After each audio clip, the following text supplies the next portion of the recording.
A chuva caía grossa naquela tarde cinzenta, transformando a praça vazia num cenário quase melancólico. Eu passava com pressa, o salto afundando na lama rala, quando vi aquele velho sentado no banco de madeira, sem guarda-chuva, encharcado até os ossos. A cena me paralisou por um instante. Havia algo em seu olhar, uma mistura de resignação e orgulho ferido que me tocou profundamente. Ele não pedia nada, não olhava para os lados, apenas encarava a frente como se esperasse o fim. E foi ali que, pela primeira vez em muito tempo, senti algo se mexer dentro de mim. Eu não era santa, longe disso. Vivia de fazer o que dava, me virava como podia, e meu nome já tinha passado por muitas bocas, quase sempre acompanhado de julgamentos. Mas não me importava. Sempre preferi ser chamada de vagabunda do que viver de aparência. Naquele momento, diante daquele velho, não vi um mendigo. Vi alguém abandonado, talvez como eu também já me senti. Sem pensar duas vezes, tirei o casaco do corpo, caminhei até ele e ofereci: se quiser, tem uma cama vazia lá em casa.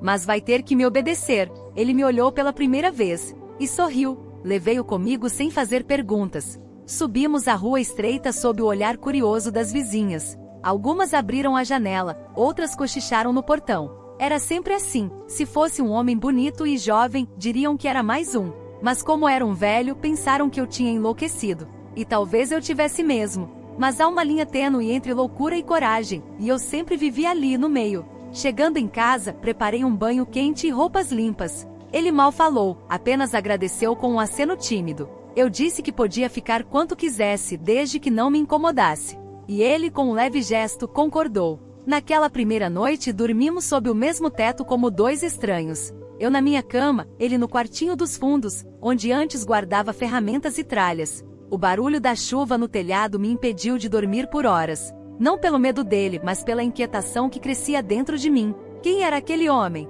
Por que eu o trouxe? Eu, que mal confiava em quem conhecia, abrigando um desconhecido como se fosse da família. Mas algo me dizia que aquela decisão, tomada por impulso, tinha um propósito que eu ainda não entendia. Nos dias seguintes, ele foi se adaptando ao ritmo da casa. Era calado, mas educado. Ajudava como podia, varria o quintal, lavava a louça sem que eu pedisse. Eu gostava daquele silêncio confortável que ele trazia. E comecei a perceber detalhes curiosos. As mãos dele, apesar de enrugadas, eram firmes. As unhas bem cuidadas. Os olhos, embora cansados, tinham um brilho atento. Não era um homem qualquer. Era alguém que já tinha vivido muito, e talvez perdido ainda mais. Mas não perguntava. Só observava. E isso me deixava ao mesmo tempo intrigada e atraída. Uma noite, enquanto bebíamos café na varanda, ele me olhou com um ar mais firme do que de costume. Disse: "Você não me perguntou por que eu estava naquela praça." Respondi que não precisava saber. Ele insistiu. Contou que havia deixado tudo para trás. Família, dinheiro, nome. Disse que havia escolhido desaparecer. E que me aceitou não pela cama ou pela comida, mas porque viu em mim algo que não via há muito tempo: coragem. Sorri com ironia, dizendo que o povo chamava isso de atrevimento. Ele riu, e pela primeira vez, percebi que aquele velho poderia ter mais segredos do que eu imaginava. Comecei a criar o hábito de escutar o que ele dizia. Não era muito, mas quando falava, dizia coisas que me faziam pensar. Falava de livros, de lugares distantes, de músicas antigas que eu nem conhecia. Aos poucos, fui percebendo que a casa parecia mais viva com ele ali. E por mais estranho que fosse admitir, minha solidão parecia ter diminuído. Não que eu quisesse um romance, eu nem sabia se ele era capaz disso, mas havia um tipo de conexão, silenciosa e intensa, que me fazia esperar a hora do café só para sentar ao lado dele. No final daquele mês, algo mudou. Uma vizinha me parou na rua e perguntou, cheia de malícia: "E aí, tá cuidando bem do velhinho? Vai que ele te deixa alguma coisa, né?" Ri para disfarçar o incômodo, mas aquelas palavras ficaram ecoando. Eu não tinha pensado nisso. Será que ele tinha algo? Será que me via como interesseira? Comecei a me sentir culpada. Voltei para casa decidida a falar com ele sobre isso. Mas quando entrei, o encontrei sentado com uma expressão estranha no rosto, olhando um retrato antigo que eu nunca tinha visto antes. E foi ali que tudo começou a mudar. No dia seguinte, acordei com o burburinho vindo da rua. As vizinhas, sempre com a língua mais afiada que faca de açougue, estavam em roda na frente do portão. Quando abri a janela, disfarçaram. Mas era tarde. Já sabiam que o velho estava morando comigo, e as histórias começaram a se espalhar como fogo em capim seco. Diziam que eu havia pegado um mendigo para fazer companhia, que tinha segundas intenções, que era golpe. A mais maldosa delas chegou a dizer que eu devia estar me vendendo por uma aposentadoria. Sorri por fora, mas por dentro ardia. Ele, no entanto, parecia não se importar. Sentava-se toda manhã na cadeira de balanço do quintal e lia o jornal velho que eu pegava no bar da esquina. Era como se aquele ambiente hostil ao redor não o atingisse. Quando perguntei se aquilo o incomodava, ele apenas respondeu: quando se vive o bastante, aprende-se a distinguir o que importa do que é só ruído. A serenidade com que ele falava me desarmava, mas ao mesmo tempo me despertava uma vontade inquieta de descobrir quem ele realmente era, porque aquela calma não era de alguém comum. Uma tarde, enquanto eu lavava a roupa no tanque, ele apareceu na porta com uma caixa de madeira na mão. Abriu-a com cuidado, revelando um baralho antigo desgastado nas bordas. Disse que gostava de jogar paciência para passar o tempo. Sentou-se comigo no quintal e começou a distribuir as cartas sobre a mesa. Enquanto jogava, contava histórias soltas de sua juventude, como se fossem partes de um quebra-cabeça. Falou de navios, de um amor perdido, de uma briga com um irmão por causa de terras. Cada carta, uma memória. Cada silêncio, uma cicatriz. As vizinhas não se contentaram em apenas falar. Uma delas teve o atrevimento de bater à minha porta com um prato de bolo, fingindo gentileza. Enquanto sorria, perguntava com malícia: e esse seu parente novo veio de onde mesmo? Respondi com firmeza: veio do passado que nem todo mundo tem coragem de encarar. Ela riu sem graça, percebeu que não ia conseguir arrancar nada e se despediu. Fechei a porta e voltei para a cozinha, onde ele me esperava com o baralho embaralhado. A cobra veio sondar, perguntou, com um brilho divertido nos olhos. Que alto! Ele entendia mais do que demonstrava.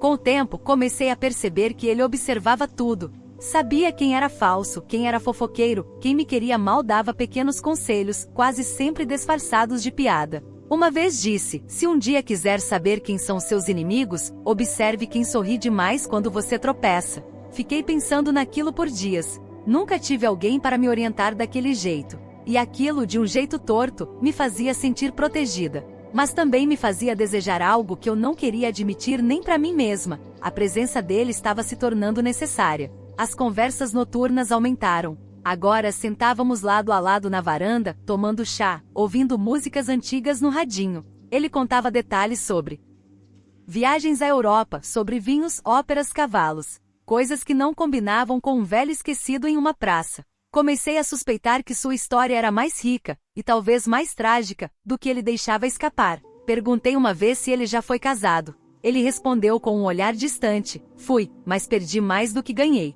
E depois disso, silenciou. Nunca mais tocou no assunto. Aquilo ficou martelando em mim. Certo dia, encontrei um envelope no chão da sala. Dentro, uma fotografia antiga. Ele mais jovem de terno, ao lado de 2 homens e uma mulher, todos bem vestidos, sorrindo. No verso, a assinatura de um nome que eu nunca tinha ouvido antes. Quando mostrei a ele, ficou sério. Pegou a foto, guardou no bolso e disse apenas: essa parte da minha vida ainda dói. Não insisti, mas a semente da curiosidade já tinha sido plantada. E cada vez mais eu queria saber de onde ele vinha, e por que havia escolhido justamente a mim. Naquela noite sonhei com ele. Um sonho estranho, confuso, mas intenso. Estávamos dançando em um salão antigo, cheio de espelhos. Eu usava um vestido longo, ele estava rejuvenescido. A música era lenta, e os olhares diziam mais do que palavras. Acordei assustada, com o coração disparado. Era loucura pensar assim, eu sabia. Mas às vezes o desejo se esconde nos lugares mais improváveis. E naquela casa silenciosa, com a chuva voltando a bater no telhado, percebi que o escândalo que tanto falavam lá fora talvez estivesse crescendo dentro de mim. Era um domingo nublado quando resolvi fazer uma faxina no quartinho dos fundos. O velho havia saído cedo, como sempre fazia aos domingos, dizendo que gostava de caminhar sozinho. A casa ficou em silêncio, e o cheiro de mofo me incomodava mais do que o normal. Comecei tirando as caixas empilhadas no armário velho, e ali, entre cobertores e livros empoeirados, encontrei um maço de envelopes amarrado com fita vermelha. Eram cartas antigas, todas cuidadosamente organizadas por data. Meu coração bateu mais forte. Aquilo não era coisa que se joga fora. Era memória. Era segredo. Sentei no chão mesmo, sem pensar, e abri o primeiro envelope. A caligrafia era firme, elegante. A carta era curta, mas intensa. Sinto sua ausência como quem sente frio no corpo mesmo estando ao sol. Fiquei arrepiada. Era claramente uma carta de amor. As seguintes confirmavam: havia uma mulher, havia um romance, havia uma dor. Algumas falavam de reencontros adiados, outras de promessas quebradas. Mas uma em especial me paralisou. A remetente pedia que ele voltasse, dizia que o filho precisava dele. Filho! Aquilo me pegou de jeito. Será que ele tinha uma família? Guardei as cartas de volta, mas uma delas caiu no chão. Quando fui pegar, percebi algo diferente. Um bilhete preso ao envelope, com uma anotação feita à mão mais recente. Caso eu não esteja mais aqui, que essa verdade seja entregue a quem merece. O bilhete estava assinado com o nome que eu vira na fotografia. Um nome diferente do que ele usava. Foi aí que entendi, ele tinha me dado um nome falso. Não era apenas um velho abandonado, era alguém que escondia sua identidade. E sem querer, eu tinha me tornado a guardiã de seu passado. Quando ele voltou, me encontrou na cozinha, fingindo normalidade. Mas dentro de mim, tudo fervia. Fiquei observando cada gesto, cada palavra. Ele notou meu olhar mais atento. Alguma coisa errada? Perguntou com aquele jeito calmo. Neguei, mas não consegui sustentar. Disse que havia mexido no armário e encontrado algumas coisas. Ele ficou em silêncio, apenas me olhou por um tempo que pareceu uma eternidade. Depois disse, se encontrou algo que te fez pensar mal de mim, pode me perguntar direto. Mas eu não perguntei. Só disse que respeitava o que ele quisesse esconder. E ele sorriu. Naquela noite, ele me chamou para sentar com ele na varanda. Ficamos em silêncio por minutos, até que ele começou a falar. Contou que tinha tido uma vida inteira com outro nome, outra família, outro destino. Disse que depois de uma traição dentro da própria casa decidiu sumir. Não para fugir da justiça, mas para fugir da dor. A mulher que amava o havia deixado, e o filho nunca o perdoou. Tudo que tinha construído perdeu sentido. E ele, cansado, preferiu desaparecer do que continuar vivendo cercado de rancor. Eu morri em vida. E agora, com você, estou voltando a respirar. Foi a primeira vez que chorei na frente dele. Não de tristeza, mas de algo mais confuso. Uma mistura de empatia, revolta, carinho e desejo. Ele segurou minha mão com delicadeza. Não disse mais nada. Mas naquele gesto, havia mais do que qualquer palavra. A sensação era de que duas solidões tinham se encontrado. E por mais errado que parecesse aos olhos dos outros, ali havia verdade. Havia entrega. Eu não sabia o que o futuro nos reservava, mas naquele instante, decidi que ficaria ao lado dele, custasse o que custasse. No dia seguinte, decidi esconder as cartas em outro lugar. Não para protegê-lo, mas para protegê-las. Aquelas palavras pertenciam a uma história que não era minha ainda, mas que de algum modo, agora me incluía. Cada vez mais eu sentia que minha vida tinha ganhado um novo rumo. E mesmo sem saber onde aquilo daria, estava disposta a seguir. O passado dele agora era parte do meu presente. E no fundo, algo me dizia que esse era apenas o começo de uma história muito maior. Passei o dia inteiro preparando o jantar. Escolhi a melhor toalha, os pratos de louça que quase nunca usava, acendi velas e abri uma garrafa de vinho barato, mas que tinha gosto de ocasião especial. Não sabia ao certo o que esperava daquela noite, mas sentia que precisava marcar um ponto de virada entre nós. Talvez uma despedida, talvez um começo. Ele estranhou quando viu a mesa posta daquele jeito. Tem visita chegando? Brincou. Sorri e respondi, tem. Uma parte sua que eu ainda não conheço. Ele entendeu na hora. Sentou-se com calma, como se soubesse que aquela noite traria revelações. Comemos devagar, em silêncio por longos minutos, até que ele, entre um gole e outro, começou a falar. Disse que o nome pelo qual eu o conhecia não era seu verdadeiro nome. Que na verdade vinha de uma família tradicional com posses, terras e negócios. Contou que havia sido empresário, casado por conveniência, mas que seu verdadeiro amor fora uma mulher simples com quem teve um filho. Quando a esposa descobriu, destruiu tudo. O filho foi afastado dele. E o nome manchado. Foi então que ele decidiu se apagar da história, mas não do mundo. Enquanto ele falava, meu coração batia acelerado. Não era só a história que me tocava, era a forma como ele a contava, com dor contida, mas sem se vitimizar. Ele assumia seus erros, reconhecia suas escolhas. Disse que não esperava redenção, mas que o tempo com alguém como eu, sem interesses, sem julgamentos, tinha feito ele acreditar que ainda havia beleza nas relações humanas. Você me olhou como ninguém mais me olhou nos últimos 30 anos, disse. E eu, sem saber o que dizer, apenas segurei sua mão. Pela primeira vez, sem medo. O clima mudou depois disso. Ficamos ali de mãos dadas, ouvindo a música baixa no rádio, com os olhos presos um no outro. Havia uma tensão no ar, mas não era aquela tensão desconfortável. Era o tipo de energia que antecede uma decisão, uma escolha. Ele então me perguntou, você teria me aceitado aqui se soubesse quem eu era? Pensei por um instante e respondi, não sei. Talvez não, mas ainda bem que eu não sabia. Rimos juntos. E naquele riso, havia cumplicidade. Uma cumplicidade que começou a se transformar em algo mais. Depois do jantar, fui até o quarto buscar um cobertor para ele. Quando voltei, ele estava na varanda, olhando o céu estrelado. Me aproximei em silêncio, e ele me disse: hoje seria o aniversário da minha mulher verdadeira. Entendi a tristeza nos olhos dele. Não de amor por ela, mas de saudade do que poderia ter sido.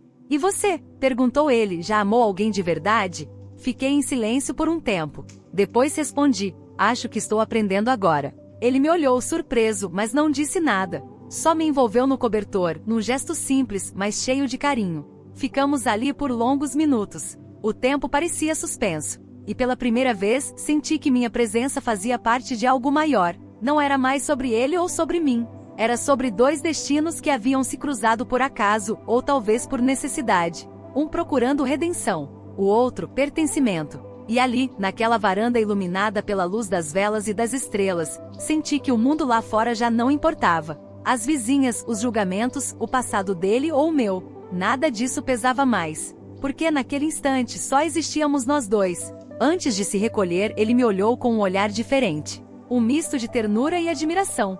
Você é a surpresa mais bonita da minha vida. Aquilo me desarmou. Me fez perceber que, apesar de tudo, ele me via. Não como a mulher que a cidade rotulava, mas como alguém que, mesmo sem saber, havia se tornado essencial. E quando ele fechou a porta do quartinho, fiquei ali sozinha, mas preenchida. Sabia que algo tinha mudado. Talvez o sentimento ainda não tivesse nome, mas já tinha raízes. E essas raízes estavam começando a crescer dentro de mim. Era manhã de terça-feira, o sol ainda meio tímido, quando 3 homens de terno bateram à minha porta. Não eram do tipo que se vê por aqui. Carros importados, sapatos lustrados, pastas de couro. Um deles, mais velho, disse com gentileza forçada: estamos procurando por um senhor de idade que, segundo informações, pode estar morando nesta casa. Meu corpo gelou. Instintivamente, olhei para o quartinho dos fundos. Ele ainda dormia. Respondi com cautela que aqui não havia nenhum senhor além do meu pai, e que ele não estava bem de memória. Um dos homens me olhou fundo, como quem sabe que está sendo enganado.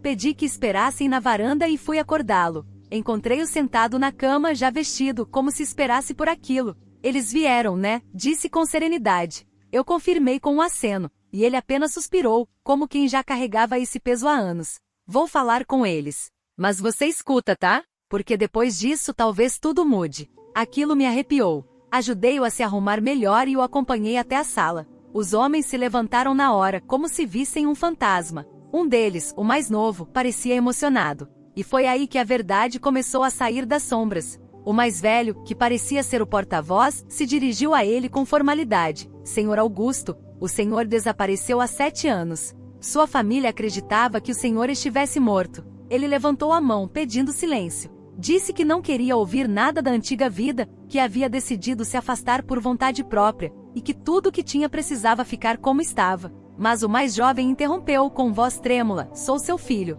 O choque me paralisou. Era como assistir a uma novela, mas dentro da minha casa. Eles se encararam por longos segundos. Nenhum abraço, nenhuma lágrima. Só silêncio.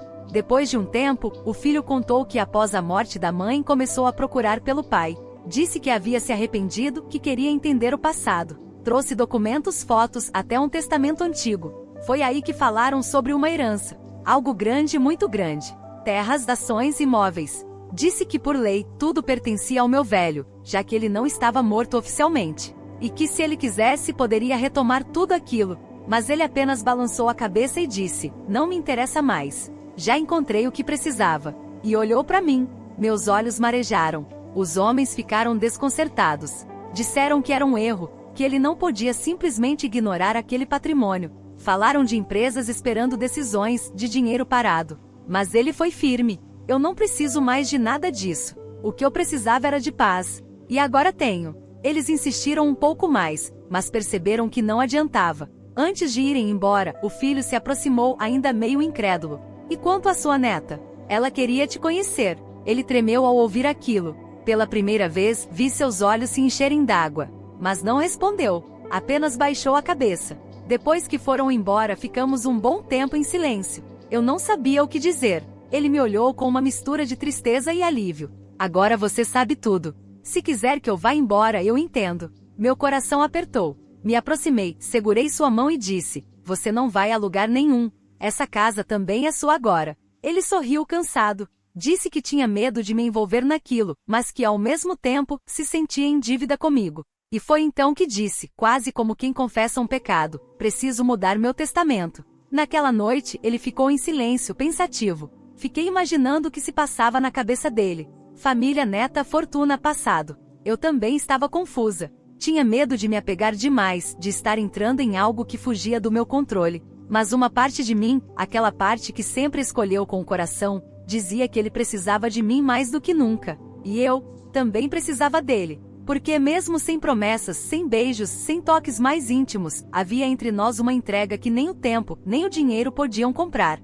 A semana seguinte passou como um sopro. Desde a visita dos engravatados, ele parecia mais calado, mais recolhido. Passava horas no quintal, olhando o céu como se buscasse respostas nas nuvens. Eu respeitava seu silêncio, mas por dentro, algo me incomodava. Era como se ele estivesse se despedindo sem dizer as palavras. Notei que começou a organizar suas coisas, a separar papéis, roupas, até os livros velhos que guardava com tanto carinho. Quando perguntei, ele disse apenas: é bom deixar tudo em ordem, nunca se sabe. Aquilo me deu um aperto no peito. Não queria pensar em perdê-lo. Naquela noite a casa estava estranhamente silenciosa. O rádio, que ele costumava deixar ligado baixo, estava desligado. O quarto dele escuro. Achei que já estivesse dormindo. Fui para a cama, mas o sono não vinha. Virei de um lado pro outro, até que um barulho suave vindo da sala me alertou. Levantei descalça, com o coração acelerado. A porta da frente estava entreaberta. Corri até o quintal vazio. A cadeira de balanço ainda se movia levemente, como se alguém tivesse acabado de levantar. O portão destrancado. Meu coração disparou. Ele havia saído. Mas para onde? Andei pelas ruas próximas, sem direção. Perguntei aos poucos vizinhos que ainda estavam acordados, mas ninguém tinha visto nada. Voltei para casa tomada por um medo que fazia tempo não sentia. Tudo o que vivemos nos últimos dias passou pela minha cabeça como um filme. As confissões, os olhares, as cartas, a visita do filho. Seria aquilo demais para ele? Teria ido atrás da neta? Ou simplesmente decidido desaparecer de novo, como da primeira vez? O vazio da casa parecia gritar. E pela primeira vez desde que ele chegou, senti um desamparo que doía na pele. Passei a noite acordada. Cada som da rua me fazia correr até a janela. Cada farol de carro me enchia de esperança. Mas nada. O dia amanheceu com o céu carregado e eu com os olhos vermelhos. Resolvi entrar no quarto dele. O armário estava vazio. Sobre a cama, um envelope com meu nome escrito com aquela letra firme que eu já conhecia. Sentei, com as mãos trêmulas, e abri. Dentro, um bilhete curto: se eu não voltar, saiba que esses foram os dias mais verdadeiros da minha vida. Você me devolveu a fé nas pessoas. Confie no que vai acontecer a seguir. Com carinho, sempre seu. Chorei. Chorei como há anos não chorava. Não pelo bilhete, mas pelo medo de que ele não voltasse mais. De que aquele adeus tivesse sido definitivo. Peguei o envelope e apertei contra o peito.